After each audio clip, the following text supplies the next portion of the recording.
बोझ। कविता अपने माता पिता की बहुत लाडली थी। 3 बड़े भाइयों की बहन थी। कोई भी चीज़ मांगने पर उसी वक्त सामने हाजिर हो जाती। पूरे घर में रौब था उसका। पूरे परिवार और नौकरों पर राजकुमारी की तरह हुक्म करती थी कविता। स्कूल में भी पूरा रौब था उसका। बड़े घर की लाडली जो थी वह। ऐसे ही उसने कॉलेज में दाखिला भी ले लिया। उसके ठाट बाट, बड़ी बड़ी गाड़ियों में आना जाना, हर दिन नया फैशन देखकर हर कोई उससे दोस्ती करना चाहता था। थोड़े ही दिनों में उसके बहुत से दोस्त बन गए। पूरे कॉलेज में उसकी अपनी ही एक पहचान थी।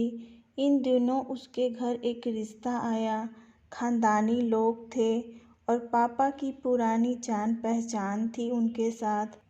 कविता के साथ कोई ज़बरदस्ती नहीं थी, पर कविता ने फिर भी हाँ कर दी क्योंकि वह अपने परिवार से बहुत प्यार करती थी। वह जानती थी कि वह लोग उसका अच्छा ही सोचेंगे। लड़के का नाम राज था। राज काफ़ी पढ़ा लिखा और समझदार लड़का था। ससुराल वाले भी बहुत अच्छे थे। ससुराल में कविता की जगह वैसी ही थी जैसे कि मायके में। कोई भी कार्य कविता की सलाह के बिना नहीं होता था। सबकी लाडली बहू बन गई थी वह। फिर उसके बेटे का जन्म हुआ। राहुल कविता को जान से प्यारा था। पोता पाकर ससुराल वाले तो फूले नहीं समाते थे। कविता कभी कभी सोचती कि उसकी किस्मत कितनी अच्छी है।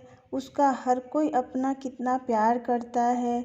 चाहे जीवन में कैसा भी समय आए, मेरे अपने हमेशा मेरे साथ हैं। मैं कभी अकेली नहीं हो सकती। कितनी खुशनसीब हूँ मैं। पर शायद कविता की खुशियों को उसकी ही नज़र लग गई। एक दिन वह मायके जाने की जिद कर बैठी। राज को बहुत काम था, लेकिन वह फिर भी उसे ले गया। रास्ते में उसकी गाड़ी अन्य गाड़ी से टकरा गई। राज, कविता और राहुल बुरी तरह से जख्मी हो गए। काफ़ी दिनों के इलाज के बाद राज और राहुल तो ठीक हो गए, लेकिन कविता पूरी तरह ठीक ना हो सकी। सर पर चोट लगने के कारण वह अपनी आंखों की रोशनी खो बैठी।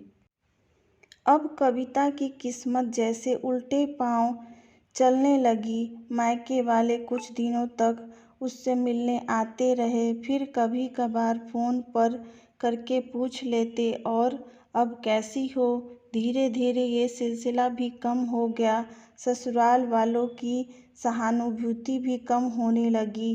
घर में किसी के पास बैठने को कहती तो जवाब मिलता, बहुत काम है, अब तो तुम भी नहीं हाथ बटा सकती। इस कहानी से हमें ये लगता है कि एक जैसा समय हमेशा नहीं रहता। आपको क्या लगा इस कहानी में, कमेंट करके हमें ज़रूर बताइए और प्लीज़ मेरे चैनल को सब्सक्राइब कीजिए। Thank you.